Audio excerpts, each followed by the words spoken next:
பழமை வாய்ந்த அம்மன் ஆலயங்களில் மிகவும் பெயர் பெற்ற பேச்சியம்மன் ஆலயத்திற்கு வருகின்றோம். இந்த ஆலயமானது கிட்டத்தட்ட 45 வருடங்களுக்கு முன்பு பழமை வாய்ந்த ஆலயமாக இந்த பேச்சியம்மன் ஆலயம் விளங்குகின்றது. இப்பிரதேசத்தைச் சேர்ந்த பக்தர்கள் இந்த ஆலயத்தில் வெள்ளிக்கிழமை மற்றும் செவ்வாய்க்கிழமைகளில் விசேட பூஜை வழிபாடுகள் கூட இந்த ஆலயத்தில் இடம்பெறுகிறது.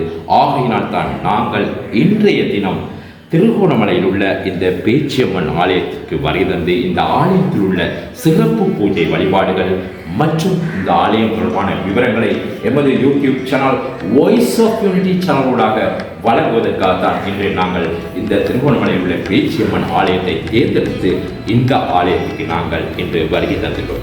ඇත්තවසම අපි කියන්න ඕනේ ත්‍රිකුණාමල ප්‍රදේශයේ තියෙන්නේ පේච්චියம்மන් කෝවිලට තමයි අපි දැන් ඇවිල්ලා තියෙන්නේ. ලස්සනයි. පොඩි කෝවිලක් වුණාට ලස්සනම කෝවිලක්. මේ කෝවිලට තමයි අපි ඇවිල්ලා තියෙන්නේ. මේ කෝවිලේ අපේ කාලිමේනියෝ තමයි ඉන්නේ. කාලිමේනියෝගේ අවදාරය තමයි මේ පේච්චියம்மන්. ඒ නිසා තමයි අද මේ කෝවිල තෝරගෙන අපි මේ කෝවිලට ඇවිල්ලා තියෙන්නේ. මේ කෝවිලේ සිකුරාදා අඟහරුවා දවසට විශේෂ පූජාවක් පවත්වනවා. මේ ප්‍රදේශයේ තියෙන බැතිමතුන් විශාල පිරිසක් මේ කෝවිලේ ඇවිල්ලා මේ පේච්චියம்மන්ගේ ආශිර්වාදය ලබා ගන්න කෝවිලට තමයි අපි අද ඇවිල්ලා තියෙන්නේ.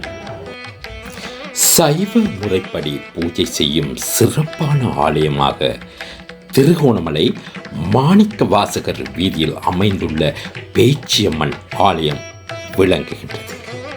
இந்த ஆலயம் சுமார் 45 வருடங்கள் பழமை வாய்ந்ததாகும். 21 அடி உயரமுள்ள பேச்சியம்மன் சிலை அமைக்கப்பட்டு சிறப்பான அம்மன் ஆலயமாக திருகோணமலை நகரில் தரை சிறந்து விளங்குகின்றது. இந்த ஆலயம் சின்னையா மணியம் முருகுப்பிள்ளையினால் ஸ்தாபிக்கப்பட்ட ஒரு ஆலயமாகும். இந்த ஆலயத்தில் மாந்திரிக முறையில் பூஜை வழிபாடுகள் இடம்பெறுகின்றது. இந்த ஆலயத்தில் திருவிழா நவராத்திரி காலங்களில் சிறப்பாக இடம்பெறுகின்றது. இறுதி நாளான விஜயதசமி அன்று இந்த ஆலயத்தில் கும்பம், கரகாட்டங்கள் போன்ற சிறப்பான நிகழ்வுகள் இடம்பெறுகின்றன. இந்த ஆலயத்தில் 5 தடவை கும்பாபிஷேகம் இடம்பெற்றுள்ளது. முதலாவது கும்பாபிஷேகம் 1988 ஆண்டும், இரண்டாவது கும்பாபிஷேகம் 1995 ஆண்டும், மூன்றாவது கும்பாபிஷேகம் 2007 ஆண்டும், நான்காவது கும்பாபிஷேகம் 2016 ஆண்டும், ஐந்தாவது கும்பாபிஷேகம் 2023 ஆண்டு விசேஷமாக இடம்பெற்றுள்ளது.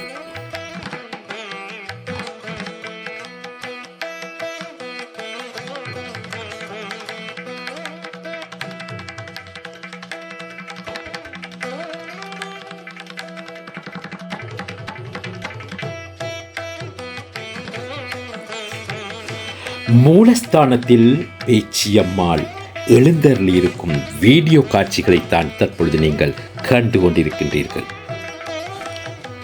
வேப்பிலையின் நாயகியே பேச்சியம்மா, எங்கள் வேதனையை தீர்த்தருள வாடியம்மா, கற்பூர ஜோதியிலே பேச்சியம்மா, வந்து காட்சி தர வேண்டுகிறோம் பேச்சியம்மா.